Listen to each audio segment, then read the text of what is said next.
rents. Ito po ang ilan sa mga salient points ng guidelines. Unang-una, ang nakasaad po dito, lahat po ng upa, whether be it residential or commercial, ay subject to deferment ang pagbabayad. Ano po yung mga sakop ng deferment ng pagbabayad? Lahat po ng upa na hindi po mas maaga sa March 17, 2020 kung kailan po na-impose ang ECQ. At not later than the lifting of community quarantine. Ang community quarantine po na tinutukoy dito ay ang GCQ. So, ang sakop, yung mga lugar mula noong April 17 kung kailan na-deklara ang ECQ sa buong Pilipinas at yung mga lugar na nasa ilalim ng GCQ. Siyempre po, kasama na dyan ang modified ECQ. Now, yung 30-day grant po ng grace period ay magsisimula po yan from the lifting of the community quarantine. Yung lifting po ng community quarantine ay, ang apektado ay yung GCQ lamang. Now, or from the date na yung tenant po ay pinayagan na magsimula muli magtrabaho o di naman kaya mag-operate ng kanyang negosyo, kung ano po yung mas maaga. Yung 30-day grace period po, wala po yung dapat interest, penalties, fees, at iba pang mga charges. Now, sino po ang po pwede mag-avail nito? Lahat po ng mga residential lessees, yung mga paupahan na pambahay na nawalan ng trabaho o income during the community quarantine, at yung mga empleyado or mga negosyo na hindi po na-allow mag-operate during the community quarantine. Kasama rin po ang mga commercial lessees. Yung mga negosyo nila ay kasama doon sa hindi pinayagang mag-operate during ng community quarantine. Now, yung cumulative amount of rents po, yung suma total na babayaran na nasa ilalim po nung period na covered by CQ shall be equally amortized in 6 months following the end of the 30-day minimum period. So, gives po ang bayaran over a period of 6 months, no? Without interest, penalties, fees, and charges. Kinakailangan lang po na yung mga nangungupa ay magbigay po ng promissory note or letter doon sa nagpapaupa. Now, kung ang nangungupa po, yung negosyo ng nangungupa o yung kanyang pagtrabaho ay pinayagan during the quarantine period, yung grace period po ay magsisimula dun sa petsa kung saan ang kanyang employment o yung kanyang negosyo ay pinayagan na mag-resume. Yung 6 months amortization period po shall continue to apply to rents na hindi po siya naging due earlier than March 17, 2020 and not later than the date permitting the lessee's employer or businesses to operate. Now, hindi po obliged o hindi kinakailangang mag-refund ng mga nagpapaupa ng residential and commercial rents doon sa kanila mga umuupa sa kanila before or during the period of ECQ or any version. Bawal po ang pagpapaalis ng mga nangungupa dahil sa hindi nila nabayaran ang kanilang upa nasakop po dito ng grace period mula po March 17, 2020 when the ECQ took effect until the end of the grace period granted by a lessor to a lessee. Now, pumunta naman po tayo sa Bayanihan We Heal as One Act. Now, ang posisyon po ng ating gobyerno ay nananatiling epektibo ang batas hanggang June 25. Ito po ay govern ng sunset clause of the law. Section 9 po ng RA 11469 ang nagsabi ay, this act takes effect immediately upon its publication in a newspaper of general circulation or in the official gazette and is in full force and effect only for 3 months unless extended by Congress. Binirmahan po ng Presidente ang Bayanihan Act noong March 24. Nalathala po ito ng mga pahayagan noong March 25, isang araw pagkatapos napirmahan ng Pangulo. Kaya nga po ang sinasabi namin, dahil ang sabi naman ng Civil Code na ang pag-compute ng period, yung first day ay excluded and the last day is included, mapapaso po ang batas ng June 25. Sa mga nagtatanong, may hinto ba ho ang ayuda ng pamahalaan? Nako, hindi po. tuloy po ang second tranche ng ayuda kahit kailan pa nag-expire ang Bayanihan Act. Hindi po apektado ng expiration yan dahil yung obligasyon at yung pera ay narariyan naman po. Yung obligasyon na magbayad at saka yung pera narariyan, hindi po yan subject to expiration. Sa ngayon, ang DSWD ay nagsasagawa ng validation ng mga naisumiting listahan. Ito po yung para sa mga additional 5 million sa mga pangalan. Kung saan sinusuri po nila upang matiyak na karapat-dapat at kwalipikado po ang mga beneficiaries batay sa mga umiiral na guidelines. Pagkatapos po nito, magkakaroon ng regional at interregional deduplication kung saan kino-cross-match ang listahan ng SAP beneficiaries sa database ng DSWD at iba pang ahensya ng pamahalaan para makasiguro tayong hindi na dodoble ang binibigay nating ayuda. COVID-19 update naman po tayo. Umabot na po sa mahigit 21,000 ang bilang ng COVID-19 cases sa bansa. 21,895 to be exact. Patuloy po ang pagtaas ng mga gumagaling.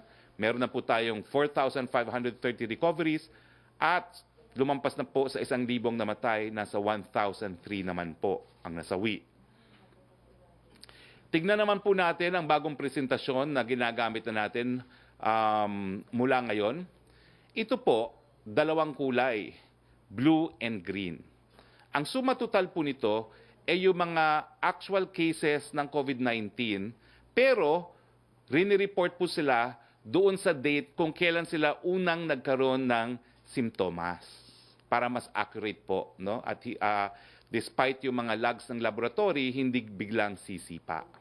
So makikita nyo naman po na yung figura, no, yung dato sa mga COVID-19 cases by date of onset of illness ay patuloy pong bumababa ngayon.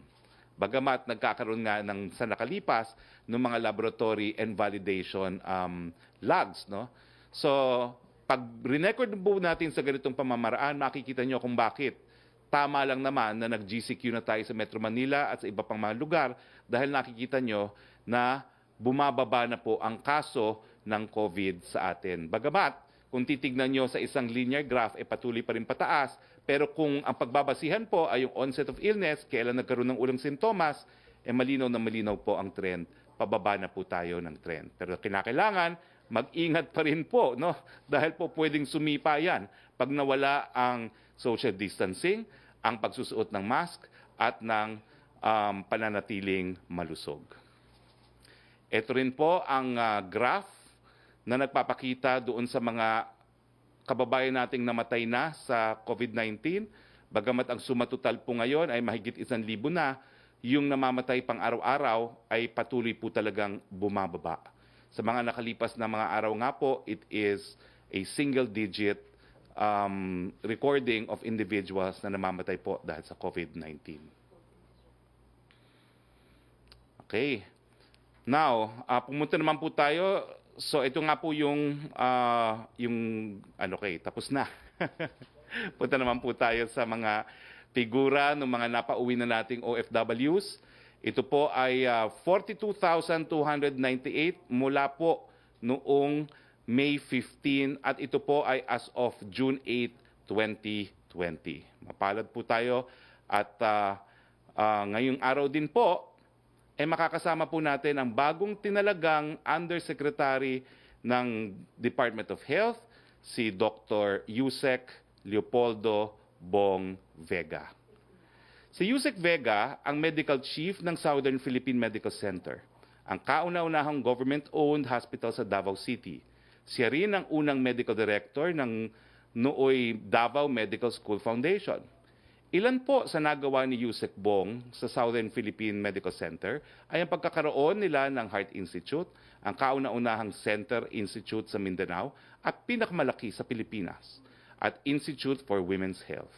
Sa mga interesado kung ano ang specialization ni Dr. Vega, ito po ay cardiothoracic surgery.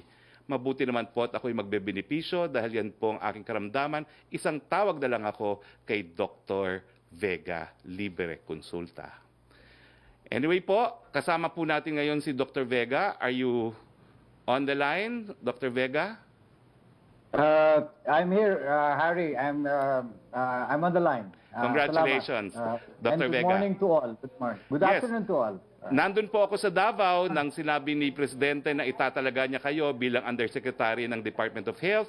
Puring-puri po siya dahil sa under your leadership naging moderno at naging mas malaki po ang Southern Philippines Medical Center. So ano pong reaksyon niyo doon sa tiwala na ipinakita sa inyo ng ating Presidente? First of all, I'm very humbled and honored for the trust and confidence na binigay sa akin ni President Pangulo Rodrigo Duterte. And I'm taking the challenge for this kind of new field of work in my capacity. Now, Doc, you do not have a specific portfolio po as Undersecretary. I take it na kayo po ang magiging USEC for Special Concerns and the biggest special concern right now is COVID-19. Ano pong inaasahan nating pagbabago sa DOH sa inyong pagiging pagtatalaga sa inyo bilang Undersecretary pagdating po sa response natin sa COVID-19? I think ang pinaka-importante dito is a very good coordination between the Department of Health and how it is able to respond to the needs and services of the community, that it has to be to harmonize with what the AAPF would want and to respond for. So para sa akin ito ay isang malaking responsibility in terms of making sure that the services are given and it creates an impact to the community. So, can you assure the public po na kung paano nyo ginawang moderno at pinalaki ang SPMC, ganyan din ang mangyayari po sa DOH? Well, this is going to be a new challenge. It's a different field, but I'm prepared to learn, and tingnan natin how we go about it since it's really more on how we administer and manage the processes within and able to collaborate. Welcome on board, USEC Vega.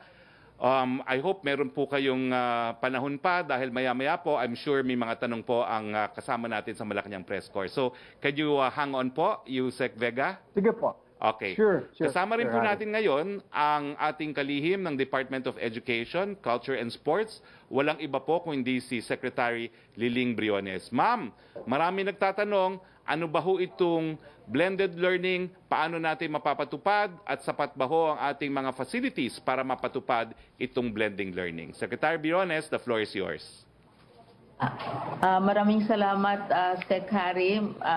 Magandang umaga sa lahat na nakikinig sa briefing na ito. Good news kasi nag-umpisa na ang enrollment last June 1 para sa basic education.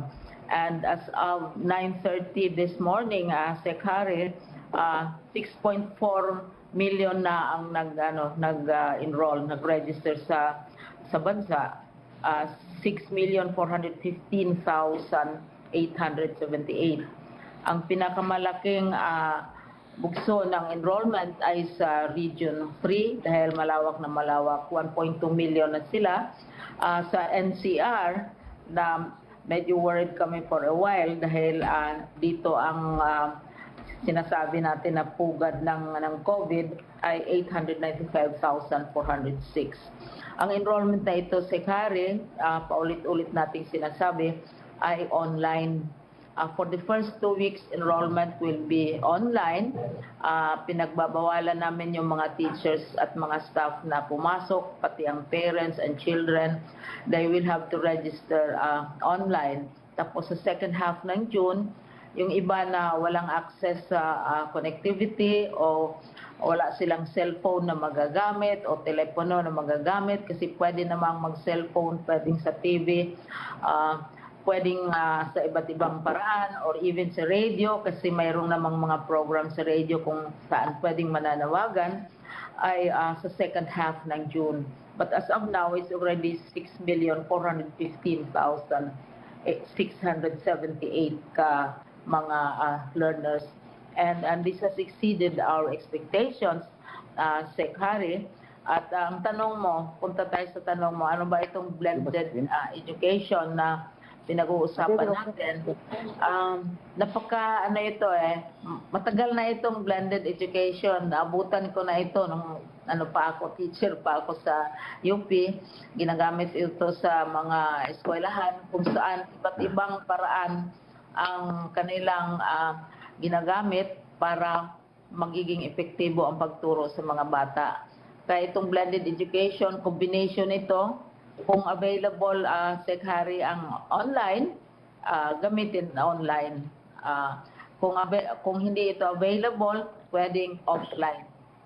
Kung halimbawa nahirapan tayo sa interconnectivity, pwede sa television. Kasi matagal na yung mga lessons, mga klase na ginagawa through television.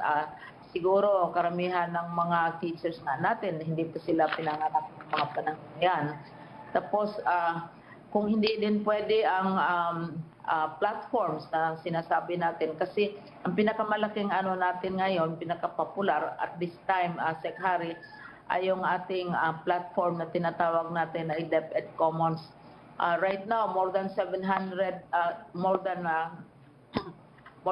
million na ka-subscribers ang naka-register diyan sa ating DepEd Commons, at we expect na dadami pa yung lahat na leksyon, mga learning resources, mga exams, tips to students, at saka mga parents pwede din silang mag-subscribe. Kaya napakabilis ang growth nitong platform na ito. Para sa walang desktop o walang palaging remind tayo nan, gumawa tayo ng survey, alam mo Secretary, on teacher readiness. Kung ready ba ang mga teacher natin, hindi lang mga bata, kung ready ba ang teacher natin. Nag-survey tayo kung gaano kadami ang tinatawag nating laptop, desktop at home na pwedeng gamitin for distance learning o sa blended learning. Yung respondents natin umabot ng 788,000 ka mga teacher respondents, ay 687,000, halos 700,000 ka mga teachers. Nagsabi sila sa survey na mayroon silang computer, laptop o desktop sa mga bahay nila. Ngayon, dahil mayroon tayong 6.4 million ka mga bata na nag-enroll ngayon, na nag-register sila, kasama doon sa enrollment forms nila, mag-indicate sila kung mayroon ba silang laptop, mayroon ba silang tablet, mayroon ba silang radyo, mayroon ba silang television, para yung teacher ma-adjust niya yung kanyang learning strategy sa estado ng mga bata. Kasi iba't iba yung mga sitwasyon ng mga communities. Halimbawa, NCR is very, very different. We also have island communities na ang effective talaga ay radio. Ang radio, sa tingin ko, pinaka-classic na paraan sa pagtuturo, kasi bata pa ako, Secretary, ikaw siguro nagliligawan pa yung mga parents mo. Mayroon ng tinatawag noon na schools of the air, na mga lessons, mga discussions, dinadaan sa radyo. And then dumating ang TV, dumating ang phones, dumating ang internet. Pero ito huli na, pinakauna talaga, 1800s pa, may radyo na. Kaya itong lahat na pamamaraan, ginagamit natin. Ngayon, balik uli, gusto kong ulit-ulitin yung blended. Ang ibig sabihin ng blended, kung anong sitwasyon, halimbawa sa isang eskwelahan, kailangan i-adjust natin ito sa sitwasyon ng eskwelahan. Kung ano ang pangangailangan, anong estado ng mga bata, mag-a-adjust ang teacher, mag-a-adjust ang school. Halimbawa, ang approach for NCR would be different from an approach to a remote island or a remote mountain in the country. Depende sa availability ng communications. So, ito lahat tutulong sa atin ng patuloy, kasi ang motto natin sa Department of Education, learning must continue, education must continue. Nagawa natin ito nung nagkaroon tayo ng sigalot sa Marawi, kung may bagyo, may earthquake, pinapatuloy natin ang edukasyon. And ngayon, with COVID, sabi natin, ipagpatuloy pa rin natin ang edukasyon dahil the children cannot wait education cannot wait. Dahil maghintay tayo halimbawa na 1 taon, Secretary, baka by the time babalik yung mga bata, they will be older by 1 year or 2 years at maiiwanan na sila sa daloy ng knowledge, sa daloy ng information at saka mga innovation. So ito ang good news. Nagpapasalamat kami, Secretary, sa inyong office, lalo na kay President Duterte na talagang nagsabi siya na magbigay siya ng support.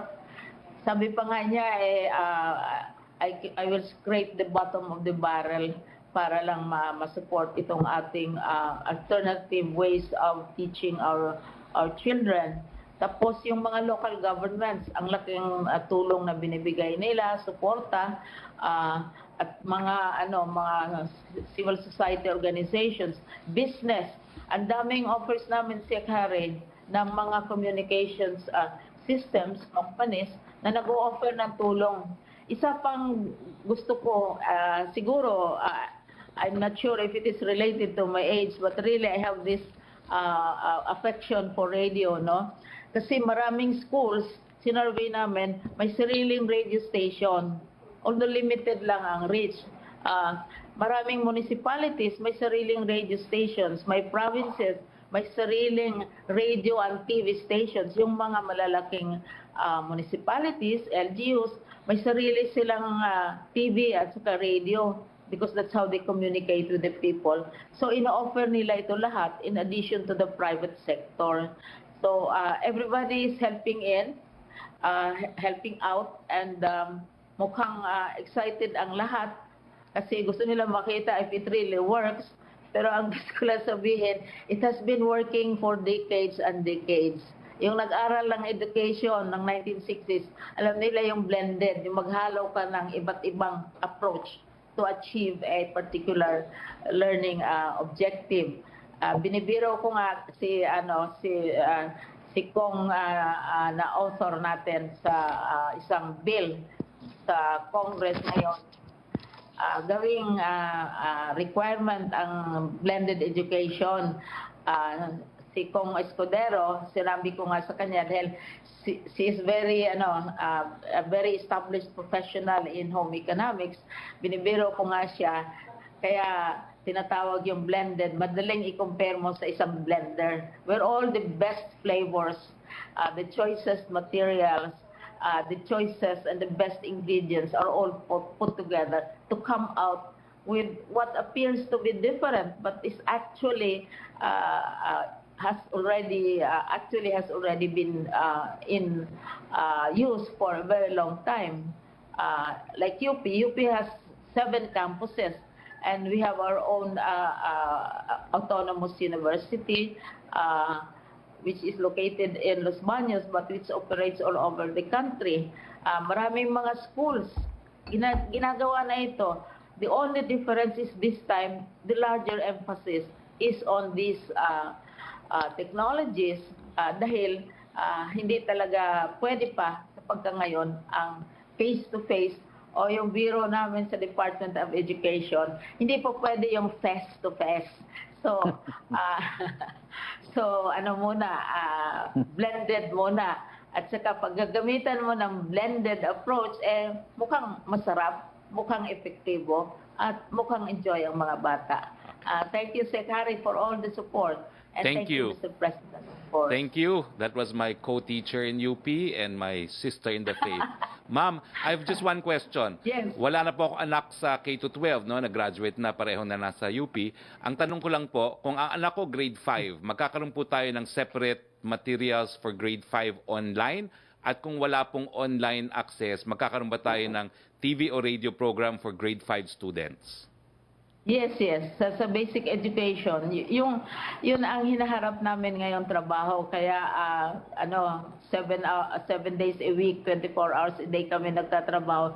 Yung curriculum na bago natin, Secretary, tinatranslate natin into halimbawa to radio, to yung ICT, yung DepEd Commons, and to television. Dahil iba yung script sa television, iba naman yung sa radyo. Television, may images. Sa radyo, you rely on sound and voice. and also the voice also of the teacher. Pero kung dadating ang panahon, kanina sinabi ninyo yung good news also sa pag-flatten ng curve natin sa sa COVID, pwede naman tayong bumalik sa face to face. Pero sa pagka-ngayon, dahil mahal ni Presidente ang ating mga learners, sinabi niya sa atin na maghanap tayo ng ibang paraan maliban sa face-to-face classes. Okay. Thank you, ma'am. Magtatanong po ang mga media natin sa inyo, so I hope you can hang on and join us still. Yes, yes. Okay. First question, Joyce Balancio of DZMM.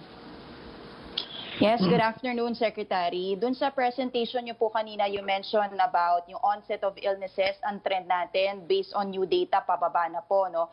Does this mean po na we can expect na luluwag po ang community quarantine, especially doon po sa mga GCQ areas after June 15? May mga ganong proposal na po ba natatanggap ang IATF? Well, siyempre po, tinitignan pa rin ng datos, pero dito sa datos na nakita natin, no, bumababa po yung kaso ng COVID-19 kapag re-record natin sila from onset of illness. At tingin ko po ang datos sa doubling time ay humahaba din. No? So I would say that it is a safe conclusion na magkakaroon na naman po ng reclassification, no? Except iba po ang data talaga ng Metro Manila. So I think Metro Manila will have to be examined closer kung mag-MGCQ siya next week. No? I cannot actually conclude because the data of NCR is different. Yes, compared to the national trend. Ano po yung timeline ng IATF this week po? Will there be another presentation of the technical working group para po sa new classification for after June 15? Of course po, because this is already the second week and we expect that on the 15th there will be new classifications in different parts of the country. Opo. On another topic po, Secretary, meron po bang any reaction ng Palace dito po sa incident na nangyari nitong weekend kung saan reportedly ay lumabag po sa checkpoint protocol si San Juan City Mayor Francis Zamora, kasama niya yung other escorts din po niya ng mga police. Nakapag-apologize na po ang mayor at yung mga police ay na-relieve na rin po, pero may panawagan po ba tayo sa local chief executives at sa PNP para hindi na po maulit yung ganito? Iniiwan po natin ang investigasyon ng kasong ito sa ating kapulisan, but I appeal to everyone, kinakailangan po magsilbing halimbawa ang lahat. Apo. Secretary, may mga ibang senador naman po ang nananawagan sa PNP na payagan na po tumanggap si Senator Laila de Lima ng bisita sa Camp Crame. At ang sabi po nung kampo din niya, it is a continued violation of her constitutional rights. Should the PNP change its policy in allowing visitors for the senator? We leave that to the PNP to answer. If tingin ni Senator Laila de Lima meron nalalabag na karapatan, pwede naman po siya pumunta sa hukuman. Naging kalihim po siya ng Secretary of Justice. Okay, last na lang po for me, Secretary, marami po nagtatanong, ano po yung magiging or aasahan nating changes sa dadating na SONA ni Pangulong Duterte? Will he do it via teleconferencing or pwede pa rin man po yung traditional SONA rights? That's being discussed. I think kung meron tayong blended learning, we will also have a blended SONA. Now, Roque? Good afternoon, Secretary. From question from Reyna Tolentino of Manila Times, how ready is the country to accommodate OFWs who will return to the Philippines this month? And how many OFWs are we expecting to arrive this June? And are there enough quarantine facilities for them in Metro Manila and in the provinces? Well, nagawa naman po ni Secretary Bello at ni Yusek Kakdak at saka ng ating ng National NTF COVID-19 na mapauwi ang mahigit kumulang 24,000 sa panahon ng isang linggo. Dahil napakita naman po nila na kakayanin yan, tingin namin po sapat ang ating kakayahan na mapauwi yung mas marami pang darating na ating mga kababayan. No? Unang-una po, bubuksan na po natin ang iba't ibang airport, hindi lang po ang NEA para tanggapin ang mga bumabalik na OFWs. At pangalawa, meron na pong mga PCR testing facilities na malapit po mismo dito sa mga airport sa Clark, Cebu, Davao, kung saan po pwede nang doon magpaswab ang ating mga kababayan at doon na magpa-quarantine. Nagkaroon nga din po ng pagbabago pagdating sa guidelines. Yung mga employment agencies po ng ating mga OFWs po pwede na silang pumili ng sarili nilang mga laboratories para mas mabilis po ang processing at paglabas ng mga resulta. Bukas po nasa Clark po tayo para po welcome yung ilang mga lalabas na ng mga OFWs na subject po to testing at i-welcome din yung mga bagong dating. Yung second question niya, will President Duterte call for a special session so that Congress can pass a Bayanihan 2 bill? If not, why? Well, I'm sure po pinag-aaralan na po yung opsyon na yan dahil hindi nga po umabot yung stimulus package at saka yung extension ng Bayanihan 2. However, dahil ang tingin po namin hanggang 25 pa po ang expiration date ng Bayanihan Law, wala pong urgency as far as the first 25 days is concerned. But I'm sure the Office of the Executive Secretary is studying this matter already. Pero ang importante po, magkaroon ng isang stimulus bill na suportado ng parehong houses of Congress po. Yan po ang inaayos ngayon. Maricel Halili, TV5. Hi sir, magandang hapon po. Sir, speaking of Bayanihan bill, meron po kasing ibang interpretation like that of Senator Drilon na sinasabi niya na upon adjournment of the session, tapos na rin po yung implementation ng emergency powers ng Pangulong Duterte. Although I understand you mentioned na hanggang June 25 pa. But how will it affect po the implementation or the usage of emergency power kung magkakaiba po yung interpretation ng ibang legislators and ng Malacañang? Well, kami naman po, we're applying yung basic constitutional and statutory construction maxim na we have to harmonize the interpretation of the Constitution with existing laws. Kung wala po sigurong expiration date na nakalagay sa batas, then the constitutional provision that special power shall cease upon recess of Congress will apply. Pero since Congress knows what it is doing, when they legislated the Bayanihan Act, they said it will expire within 3 months after effectivity of the law, then we will respect the intent of Congress. Alam naman po siguro ng Kongreso yung constitutional provision na binabanggit ni Senator Drilon. So wala pong epekto po ito as far as the exercise of special powers is concerned. Ang alam ko po, lahat ng special powers na kinakailangan na exercise na, pero ang ina-assure ko lang po, yung mga benepisyo na hindi pa natatanggap ng ating mga kababayan na paloob sa Bayanihan Act will be given to them po. Wala pong epekto itong diskusyon kung kailan ang expiration ng law pagdating dun sa second tranche ng ayuda at iba pang mga ayuda na dapat maibigay.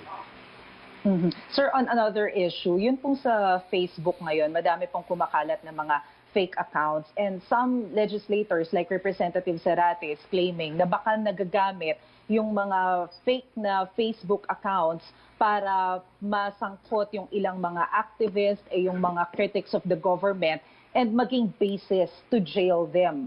This is following the government's effort to pass the anti-terrorism bill. What can you say about this, sir? Well, if Congressman Zarate has the evidence, file the corresponding charge. Pero sa panahon po ng pandemya, sana iwasan na yung mga ganitong conclusions na wala namang ebidensya. But of course, the courts and the fiscal's office are open. Kung talagang ganyan ang tingin niyang nangyayari, magsampa po siya. Pero for now, sapat po ng ating Privacy Commission is investigating the matter. And I think the NBI is also investigating this matter dahil yung pagbubuo po ng mga fake accounts, yan po ay specially prohibited and penalized by the Cybercrimes Act. Sir, last na lang po. May we know kung kailan po babalik ng Metro Manila si President Duterte and when will be his meeting with the IATF to discuss the community quarantine? Ano po yung ibang mga naging activities niya in Davao aside from the IATF meeting last Thursday? Well, we just parted ways last Thursday po. No? I'll have to check his schedule. But whether be it in Manila or in Davao, he continues to discharge his function, including meeting with the select members of the IATF as usual. So, sir, possible po na sa Davao uli yung meeting this week? There's a possibility po. Thank you, sir. Thank you. Yusek Roque. Yung tanong ni Chris Jose na tanong na po ni Maricel Halili about Facebook account. Itong tanong na lang po ni Rose Novenario of Hataw. Question for Secretary Briones. Tinalaga ni Region 3 OIC Nicolas Capulong ang kanyang sarili bilang SDO Bulacan OIC. Normal po ba na italaga ng isang DepEd official ang kanyang sarili sa ibang posisyon?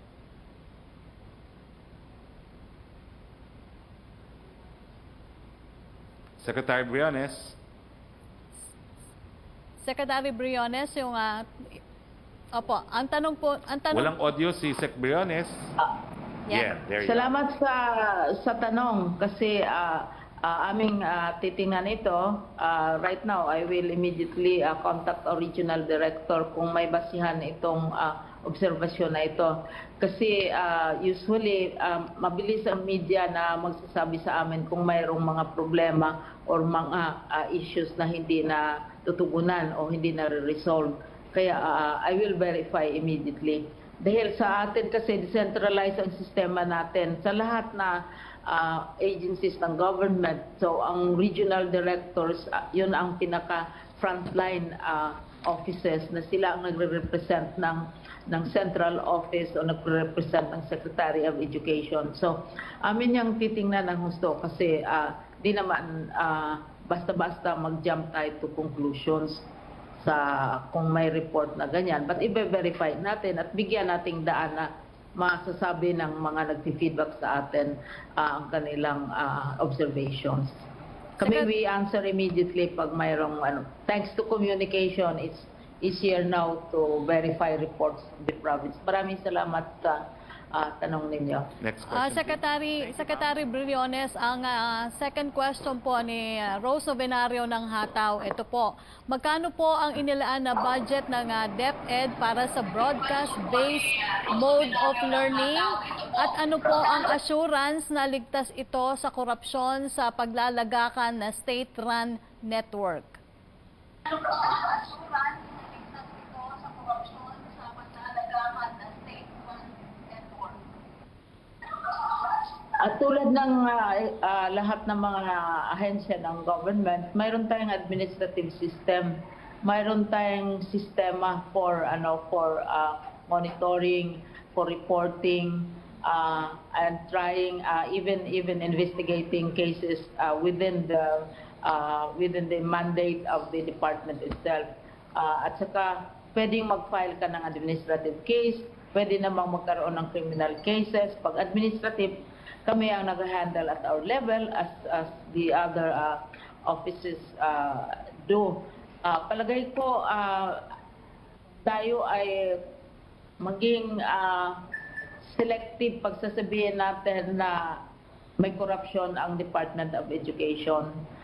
Dahil hindi naman natin yan masasabi, we cannot come to such a conclusion. Dahil ino-audit naman tayo at saka mayroon kaming very strong internal audit system.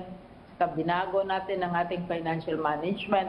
At saka kung may mag-report, kaya kami ay very grateful to media. Pag may magre-report sa amin, sa palagay nila may corruption, talagang aming ini-investigate. Saka mayroon din tayong body which is directly under the office of the President, which is the Presidential Commission Against Graft and Corruption, no? Which is headed by Butch Belhica. So that is also another mechanism kung saan mai-report. Pero kami, we welcome reports from the public or from other agencies of government kung mayroong mga ganong klaseng report. Pero to conclude na may corruption sa department might also take a bit of study and a bit of analysis.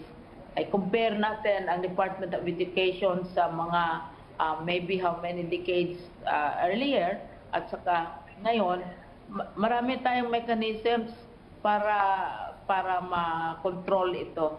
At of course, kami sa level ng officers ng DepEd, we have to set the example. Opo, Thank you, ma'am. Pia Gutierrez, ABS-CBN. Hi, sir. Good afternoon. Sir, update lang po dun sa ayuda for jeepney drivers. Aprobado na po ba ito, sir? Yung second po ay kasama naman po talaga yung ayuda, no? Yung mga jeepney operators. Yung third po, hindi pa. Alright. So, wala pa pong decision, sir? Wala pa po. Tinitignan po kung magiging sapat yung budget para sa kung merong excess doon sa second na tranche na ayudang ipamimigay. Sir. Sir, another question. Ano yung scenario, sir, na nakikita natin after June 15, particularly for MGCQ areas? Do we expect them, sir, to graduate from the community quarantine, or will this continue as the new normal until we have a vaccine, sir? Well, sang-ayon po dun sa ating dahan-dahan, unti-unti hinay-hinay, talagang ang next phase po sa mga MGCQ is the new normal. Pero ang tanong nga po is, will the data support yung evolution into new normal? Titignan po natin ang datos. Okay, sir. Sir, question kay Secretary Leonor Briones. Yes, please, go ahead. Secretary Briones, may proposal po kasi si Pasig Congressman Roman Romulo na i-consider po yung face-to-face classes sa mga isla, sa mga municipalities na walang COVID cases. Ano po ang masasabi natin dito? Absolute na po ba, ma'am, yung no vaccine, no classes natin? Kasi yung original original circular, sinabi namin na sa mga lugar, halimbawa na talagang identified na may kaso ng COVID, hindi pwede yung face-to-face. Yun ang ibig sabihin ng presidente, na sabi niya nga, very strong yung position niya na kung walang bakuna, walang klase, walang eskwela. Na maghintay tayo kung kailan ma-develop yung bakuna na yan. Pero totoo yung sinabi ni Kong Romulo na may mga lugar na hindi tinatablan ng COVID at saka never heard sila. Halimbawa, the island of Siquijor, and it's very close to Cebu, very close to Negros, very close to Bohol, pero zero COVID record. And then you also have Siargao. You also have mga remote islands na hindi naaabot ng COVID. So, kailangan siguro hihingi kami ng permiso sa President dahil nagbitiw na siya ng salita na kung payagan. Kasi originally din talagang iniisip namin na pwede ang face-to-face sa mga lugar. Pero may kondisyon yan. Kung mag-face-to-face o mag-face-to-face, susundin ang minimum health standards, yung distancing. Pag mag-face-to-face, kung halimbawa man papayag ang presidente na sa mga lugar na ito ay magka-face-to-face tayo, titingnan natin yung kondisyon ng mga classrooms. Yung size ng classrooms halimbawa, pwede ba yung 1 to 2 meters na spasyo, yung space para sa mga bata, no, na talagang mayroong social distancing. Mayroon bang available na health mga PPE, kasi requirement din yan ng Department of Health, emergency medicines, etc. At saka yung rules of hygiene, mayroon bang hand washing facilities. Lahat-lahat yan, it's not only kinoconsider natin following the instructions of the President. Hindi lamang ang walang COVID, pero titingnan din natin yung capacity ng infrastructure, ng facilities ng eskwelahan na yan na ma-implement ang minimum health standards. Kasi ang bottom line natin to safeguard the health and the safety of our teachers and our learners. Thank you very much, Secretary. Na ganyan. Yes. We go back to Yusek Roque, please. The time is, it's 12:45. We have until 1 o'clock. No? Yusek Roque. From Francis Wakefield of Daily Tribune, there are reports daw po that many people, particularly in the areas of Manila and Quezon City, are no longer following yung policy ng IATF na dapat walang backrider sa motorsiklo. Pero sa Maynila, particularly sa areas near Divisoria daw po, Tayuman, ang dami daw po nakamotorsiklo na may backrider kasamang asawa at anak. Di alintana ang posibilidad na mahawa sila ng COVID-19. Walang law enforcers sa paligid para ipatupad ang batas. Nagkalat rin po daw ang tao sa lansangan. Di po ba nababahala ang palasyo dito? Well, we will certainly call the attention of General Sinias of NCRPO. Kailangan hulihin po yung mga nag-backride at dun sa mga local government units na nagkukonsente nito, well, siguro po pwedeng issuehan sila ng show cause order dahil ang pangunahing supporter po ng pagbabawal ng backride is no less than our DILG Secretary. So mayors, Be very careful po dahil meron naman pong supervision ang DILG sa inyo. Huwag na po tayong lumaban sa pulisiya ng no back ride. From Rosa Licos ng UNTV, ano po ang posisyon ng palasyo sa pagkakaroon ng mandatory bicycle registration gaya ng ginawa sa Cebu? Ayon po kay Foreign Affairs Secretary Locsin, money-making racket daw po ito. Sang-ayon po ba kayo sa pahayag ni Secretary Locsin? Di nyo po ba ipagbabawalang gawin ang bicycle registration dahil pabigat naman po ito sa publiko? Wala na nga daw po masakyan, papapahirapan pa daw po ang mga siklista. Well, multi-academic na po yan, di po tinuloy ng Cebu City. Next question please, Joseph Morong. Hi, sir. Good afternoon, sir. First to you and then maybe to Dr. Vega for, later, no? Yes, sir, please. it's not very common, no? It's very unusual that you have presented a new undersecretary to the press briefing. Question is, why did the president see a need to appoint another undersecretary?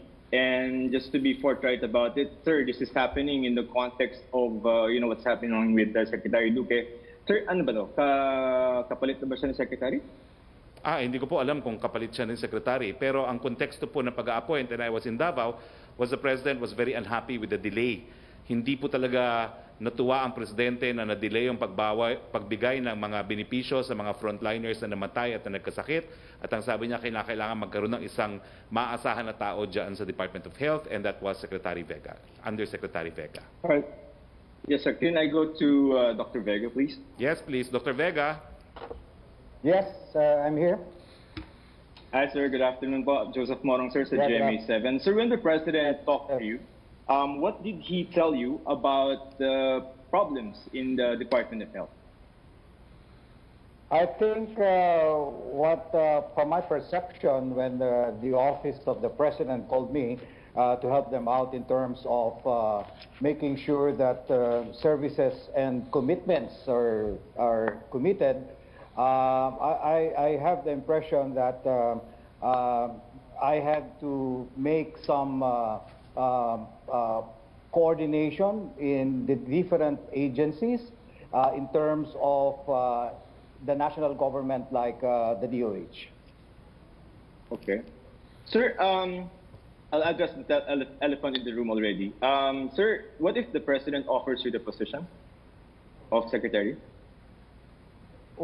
Well, I don't think I can answer it right now, but it's too theoretical, and I'm just preparing myself for undersecretary, so I cannot fathom being secretary at this time.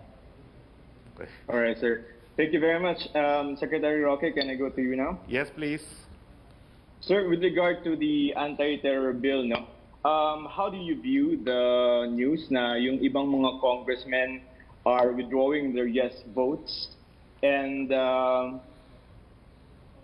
you think, as it's being written now, as it's being read, being passed by Congress, what do you think are the objectionable provisions, if there are, in the bill as worded? Well, una-una, pinababayaan po namin sa Kongreso yan, no, yung desisyon na ilang mga kongresista ay binabawi ang kanilang boto. Hindi ko po alam kung po pwede yan. Nung ako po yung congressman, parang hindi po pwede yun. No? Wala sa rules yun. No? Pero nasa kanila po yan. No? For as long as the bill has been clearly approved, then we expect the bill to be transmitted to Malacañang. Pero sa ngayon po, wala pa pong natatanggap ang Malacañang, and I cannot comment. No? Kasi hindi ko nga po alam kung ano yung final na version na ipibigay nila sa presidente for signature. Siguro when we have a copy of the enrolled bill, then I can comment kung merong doubtful constitutionality. Pero nakita nyo naman po yan. No? Sa lahat ng budget na sinumiti sa presidente, halos wala pong pagkakataon na walang vinito ang presidente. So meron pong sariling pag-aaral ang ating presidente. Meron po kaming opisina dito sa Office of the Executive Secretary at saka Office of yung Deputy Executive Secretary for Legal Affairs na talagang tumututok sa lahat ng mga panukalang batas for the signature of the President. Sir, there's some opposition from the public with regard to the terror bill. Will this factor in the President's decision once the bill comes to stable? Alam niyo po, the President is always guided by what is best for the country. Wala naman pong desisyon na walang tumututol talaga. Basta ito po ay makakatulong sa mas nakakarami sa atin, susuportahan po yan ng Presidente. All right, sir. Yes, Thank you for Roque? your time. Secretary from Sam Medania ng Business Mirror, may na-identify na po ba na mga critical zones in Metro Manila and other GCQ areas? If yes, ilan po kaya ang mga ito at saan daw po ang mga ito? Ang mag-aanunsyo po dyan ay mga lokal na pamahalaan, mga mayor. Pero nung huling pagpupulong po ng IATF, meron naman pong report kung saan ito mga lugar nito. Hindi naman po ganun karami. No? Parang 2 pages lang yan, no, ng mga barangays. So, we leave it to the local executives kung kailan po nila i-anunsyo at kung kailan nila ipapatupad. Although nakikita ko po na ilang mga lokal na pamahalaan ay whether or not meron pong data from IATF, may kapangyarihan naman po talaga sila magkaroon ng localized lockdown. At nakikita po natin na ginagawa yan sa Manila, Quezon City at sa Baguio. Opo, yung question naman ni Arian Meres ng ABS-CBN for Secretary Briones ay naitanong na po ni Pia Gutierrez ng ABS-CBN. Tanong na lang po ni Reyna Tolentino ng Manila Times kay Secretary Briones. Both President Duterte and Vice President Lenny caused doubts on the readiness of DepEd to implement distance or blended modalities, particularly online learning. Can you comment on that for Secretary Briones? Sec Liling.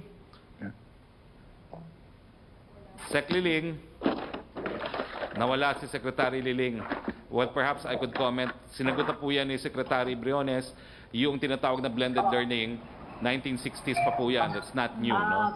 Yes, Secretary Briones. Secretary. Yes. Dalawang beses nagkomentaryo ang Presidente about blended education as an alternative to an absolute closure of all schools during the time of the pandemic. And binabasa namin uli-uli, wala siyang sinasabi na hindi siya na-against siya. Halimbawa, yung pinakaunang statement, 8, sinabi niya, I'm impressed with the simplicity of the program. Dahil sinabi ko nga kay President na itong mga approaches na ito, matagal na, lalo na ang radio, lalo na ang telebisyon, lalo na ang even cell phones. There are 179 cell phones circulating in the country. Tapos nakita natin na more than 80%, 87% ng mga teachers ay mayroon silang desktop sa bahay nila aside from the officials. So wala akong nakita, dalawang statements ito na sinasabi niya. Ma'am, ang question si VP Lenny daw. Ma'am? Teleconferencing pangalawa. And ang sabi niya, I do not know if you are ready for that. That's different from saying that DepEd is not ready for that. And we have nearly 3 months and we have been preparing from the time na nag-community lockdown. We already saw the direction of policy. Kaya we have been preparing since March, April, May, June for the eventuality of having to develop alternatives. It is not as if kung there is a particular situation, we accept it as it is and wait for things to change. We have to be instrumental in bringing the change ourselves. And yun nga ang sinasabi ng isang favorite saying ko from the president of a Latin American country, by the time our students, our learners graduate, kaming mga ministers of education, whatever we have taught them will already have become irrelevant. Okay. So we have a lot of catching up to do.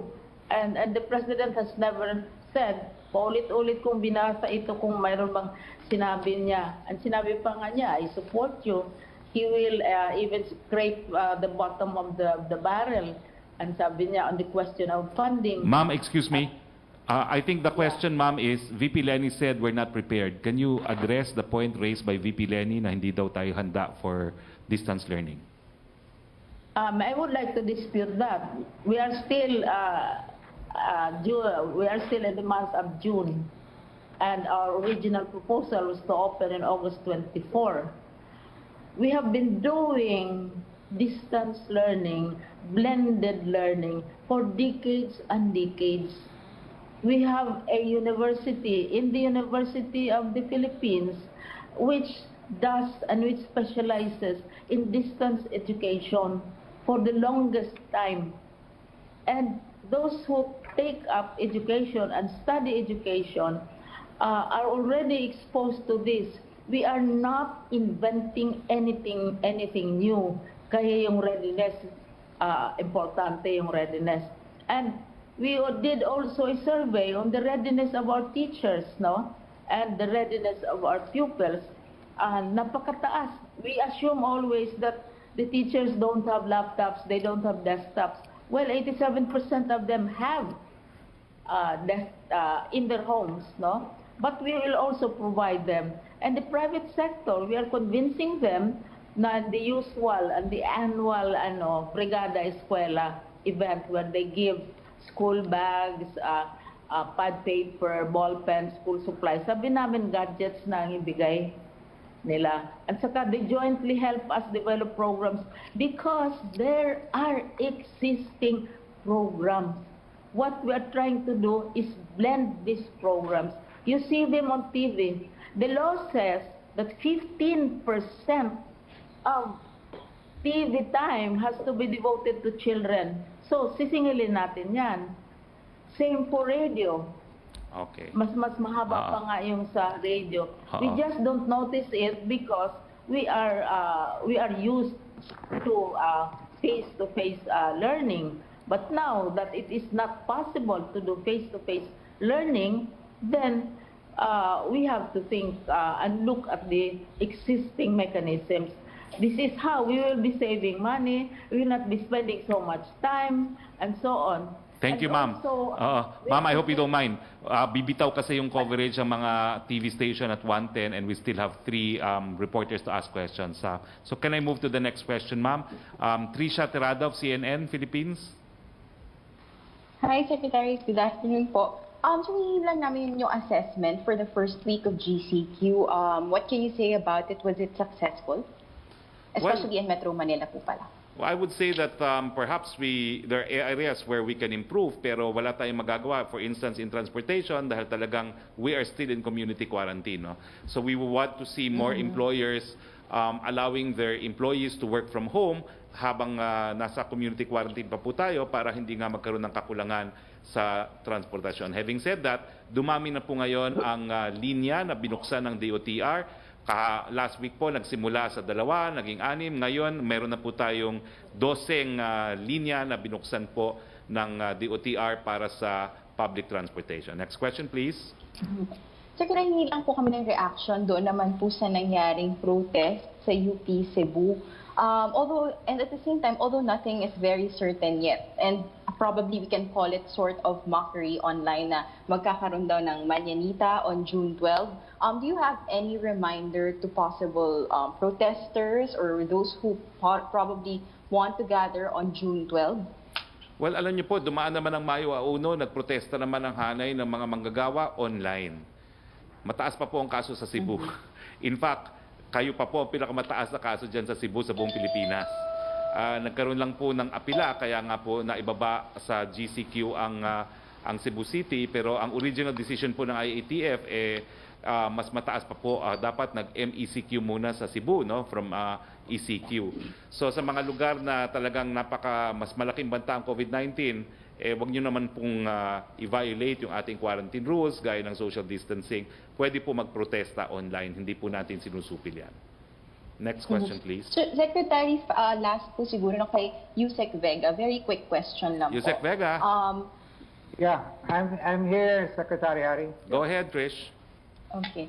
Yusek Vega, I understand isa po sa mga tinitignan yung priority is yung maayos po yung coordination between DOH and other government agencies. So may we know your top priorities or top concerns na gusto nyong i-address now that you are USEC for special concerns, especially in this time of pandemic po? Yeah, I think first of all, I think there are may mga deliverables and commitments through the Bayanihan Act in terms of the services and the benefits of the frontliners. Isa yun. I think we have to make sure that there are the commitments that are made through the Bayanihan Act must be done. And the other is that there has to be a good coordination, especially as in terms of this crisis, especially on the testing of the patients and the other and the others who would like to have themselves tested. I think there are so many ways that I can really address the coordination between what the IATF wants and the DOH in terms of what should be delivered to the public. Thank you, Yusek, and thank you, Secretary Roque. Yusek Roque. Okay. Yung question po ni Reyna Tolentino ng Manila Times, natanong na po ni Joseph Morong at ni Tricia ng CNN Philippines. Tanong na lang po ni Ace Romero, what are the chances of Metro Manila downgrading to MGCQ? Well, it's an even chance, I would say, pero titignan po natin ang datos. Dahil alam nyo naman, talagang ang sentro ng COVID-19 ay dito sa Metropolitan Manila. Next question, please. Kay Ace Romero pa rin po, ano po ang message ng Malacañang to people or groups behind the cloning of Facebook accounts? Well, illegal po yan at tumanap po kayo na mas mabuting gagawin. Melo Acuña. Magandang hapon, Secretary. For Secretary Briones, please. Magkakaroon po ba ng pagbabago sa subjects sa basic education sa ilalim ng blended approach to school instructions, and would you need additional buildings and teachers para masunod ang physical distancing? Secretary Briones, please. Briones. Hi Melo, glad to hear your voice. Talagang nagbabago ang budget taon-taon. Lumalaki ang budget taon-taon. Dahil lumalaki ang pangangailangan at dumadami naman ang enrollment ng mga bata. Kasi yung kindergarten natin at saka mga nursery kids, parami ng parami. Every year, over 1 million yan. Tapos sa senior high school, malaki din. Now, tama ang punto ninyo na yung sinasabi ko nga kanina, ngayon ang ginagawa namin, in-inventaryo natin ang lahat ng facilities natin. Kaya for a while, we were hesitant na gagamitin ang schools para na magiging way stations for those who have to be examined or who are on the way home because malapit na ang school opening.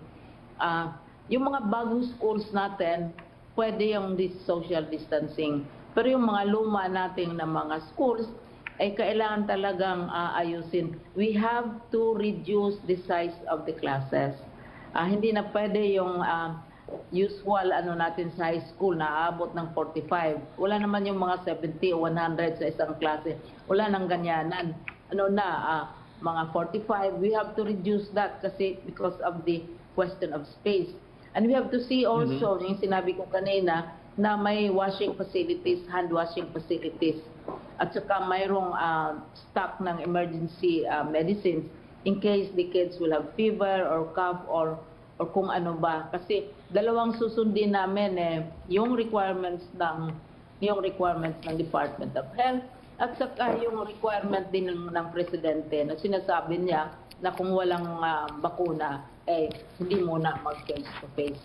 So ito lahat i-consider natin. Paano po yung daycare centers? Yeah. Paano po yung daycare centers, Secretary? Daycare centers are usually handled by local governments. Sila ang nagdadala yung mga daycare centers. Ang sa Department of Education, kindergarten ang pinag-umpisahan namin. Tapos yung sa query kanina, yung tungkol sa Bulacan, mayroon ng sagot. Ang nag-designate ng RD as SDS ang central office at this time kasi nagkaroon ng vacancy. While waiting for the vacancy, mayroong dinidesignate. Ang RD, ang regional director, hindi siya pwedeng mag-designate ng district superintendent dahil this is a third level position. So galing sa central office yung appointment ng ng superintendent na yan, hindi na mismo ang RD ba o ang SDS ang nag-appoint sa sarili niya. Okay. Verify namin. Salamat po. Thank you. Thank you very much. Thank you. We are out of time na po. I would like to thank and welcome Yusek Vega. Bumubuo po ang tiwala sa inyo ng Presidente, and I'm sure after a few years at the Department of Health, ang buong Pilipinas po ay hahanga sa inyo gaya ng paghanga ng ating Presidente dahil sa nagawa nyo sa Southern Philippines Medical Center. At thank you very much, Secretary Lenore Briones. As a parent, I am inspired and confident that our children can continue to learn during these times of crisis. Maraming salamat po sa ating partners sa KBP na binobroadcast tayo simultaneously with PTV4. Thank you, Yusek Roque. Thank you to the men and women of the Malacañang Press Corps. Sa ngalan po ng ating Presidente, Presidente Rodrigo Roa Duterte, di po inyong Spox Roque yung nagsasabi, Philippines, keep safe.